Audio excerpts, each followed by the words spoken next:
Hey everyone, it's Erin with Hail Varsity. I'm joined by Greg, also of Hail Varsity. We are outside of Memorial Stadium, just wrapped up practice for the week with Coach Scott Frost.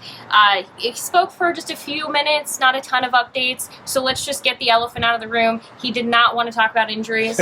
He specifically said, we even asked a couple of different versions of the question, and no interest in that. So if you're looking for an update on injuries, whether that be Travis Vokalek, Casey Rogers, Austin Allen, which one of them? Manning, Xavier Betts. Yep, no actual update on that as of today.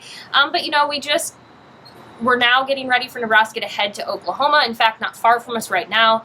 The big trailer truck is getting ready to depart, I'm assuming, here shortly. Yeah. So, Greg, now that we've heard from Frost, we've heard from both coordinators, different coaches, players throughout the week. What did you take away from today or the week as a whole? I think as a whole for the week, I think the team is excited to go and play this game and to have an opportunity to play against a big-time opponent that is ranked third in the country. And I think that they feel as if, and I think Frost mentioned this today, is that they have nothing to lose and they have a lot to gain, which can sometimes produce some interesting results in games. So it will be interesting to see how that presents itself on Saturday. Absolutely. And sorry, it's very breezy. In fact, more breezy than I even realized. Actually, no, you all, if you've been watching any of these videos, you know it only starts to get windy or noisy the second that we start filming it. Yes. But I agree with you. Scott Frost had mentioned that. I really enjoyed that quote. Like, have nothing to lose. Really have nothing to lose in this matchup. You have to go down and, really play like you want to be there, like you belong. I'm adding that. He did not necessarily say it quite like that. I'm adding it in my own editorialization of it. But I mean, that was really the general takeaway from this week. We obviously know, Shenander said it on Tuesday, nameless, faceless opponent. That has really become the slogan, if you will, of the season. It is. Even though they don't want a slogan, it really has become a bit of a slogan. Yeah, it's been building over the years.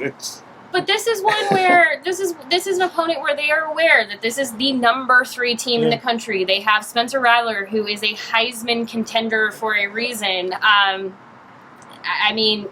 was asked about this over the week as well. They have really good edge rusher who's going to make it very difficult on Adrian Martinez. So they know what they're up against. So as much as you want to do nameless, faceless, it's still number 3 Oklahoma. It's hard not to let kind of the big game energy or atmosphere kind of come into play. It's hard, And I think that it would be a little strange if it didn't, right? Considering not only it's a top 5 opponent, but also it's a historical game as well. Like, even if the players were not really, alive for most of the rivalry, they still are aware of it. Yeah, or very young in some cases too. Damian Jackson may have been there. But he also, it feels like the team will be ready to play and get down there to Norman.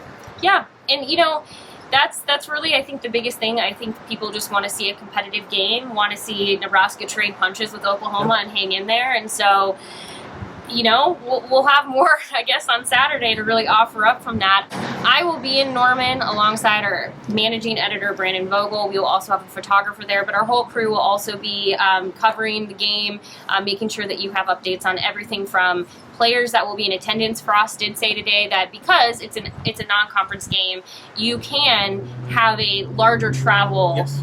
You're not limited by the number of players you can travel. Now, he did say they do all have to still fit on the plane, so he expected about 85 to make that trip. So we will have what we can as far as a travel roster as soon as we see them walk out on the field, because we are not handed that. So we will be looking at that, putting it together. It will be at hailvarsity.com alongside any observations or other notes that you might be interested in.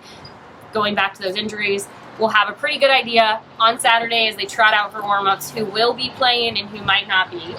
So stick with Hail Varsity. We appreciate you, as always, for watching this video, chiming in. Some of you asked some really great questions after our last video. In fact, a couple of your questions made it into the mailbag this week, so if you haven't checked that out, head to hailvarsity.com. Greg, until next week, yes, or I guess until Saturday, Greg, like I said, won't be with me, but we will have a video and everything else from Norman, so check back, subscribe to Hail Varsity, and we'll talk to you soon.